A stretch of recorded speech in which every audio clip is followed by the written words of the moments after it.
எல்லாத்துக்கும் வணக்கம். அதான் என்ன பண்ணிகிட்ருக்கீங்க? சாப்பிட்டீங்களா? மதிய சாப்பாடெலாம் முடிச்சிட்டிங்களா? ஒருத்தங்க கமெண்டில் கேட்டிருந்தாங்க, இந்த மூக்குத்தியை கழட்டி மறுபடியும் போடுங்க அப்படின்னு சொல்லி கேட்டிருந்தாங்க. பெரும்பாலும் பார்த்தீங்கன்னா, நான் சின்ன வயசில் எங்கள் அம்மா எனக்கு சின்ன பிள்ளையில குத்தி போட்டது தான். அது ரொம்ப வருஷம் என் பிள்ளையே எனக்கு பெரிய பொண்ணாயிடுச்சு.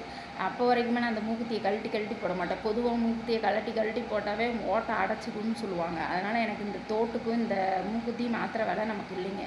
இதே இப்போ ஒரு பழசு உடஞ்சி போடனால இப்போ ஒரு 3 மாதத்துக்கு முன்னாடி போட்டது தான். அதனால் எனக்கு அந்த மூக்குத்தியை கழட்டி இந்த மூக்குத்தி இந்த தோடு இதெல்லாம் கழட்டி போடுற வேலையே எனக்கு இல்லைங்க. போட்டது தான். இது ஒரு சிம்பிளான கொஸ்டின் தான். நம்ம தோடு எப்படி நம்ம அந்த இதில் போட்டு நம்ம பின்னாடி டைட் வைக்கிறோமோ அதே மாதிரி தான் இந்த மூக்குத்தி இப்படி போட்டு கீழே இப்படி டைட் வச்சுக்க வேண்டியது தான்.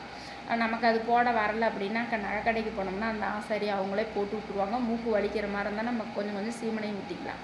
இது ஒரு சிம்பிளான பேச்சு தான். பொதுவாகவே பொம்பளை பிள்ளைங்களுக்கு முகம் அழகு கொடுக்குறதே மூக்குத்தி தான். அப்போ உள்ளவங்கலாம் பார்த்திங்கன்னா 2 மூக்குத்தி குத்திருந்தாங்க. இப்போல்லாம் ஒரு மூக்குத்தி கூட குத்த மாட்டேங்கிறாங்க. கைக்கு வளையல் போட மாட்டேங்கிறாங்க. ஏன் பார்த்திங்கன்னா நானே வளையல்லாம் போட மாட்டேன் கையில். இந்த ஜென்ரேஷன் மாற இப்போ உள்ளது அப்படி ஆகிப்போச்சு. அதனால் முகம் அழகு அப்படிங்கிறது நமக்கு இந்த மூக்குத்தி தாங்க. அதனால் மூக்குத்திக்கிங்க. வீடியோ பிடிச்சா லைக் பண்ணுங்கள். மறக்காமல் சேனலை சப்ஸ்கிரைப் பண்ணுங்கள்.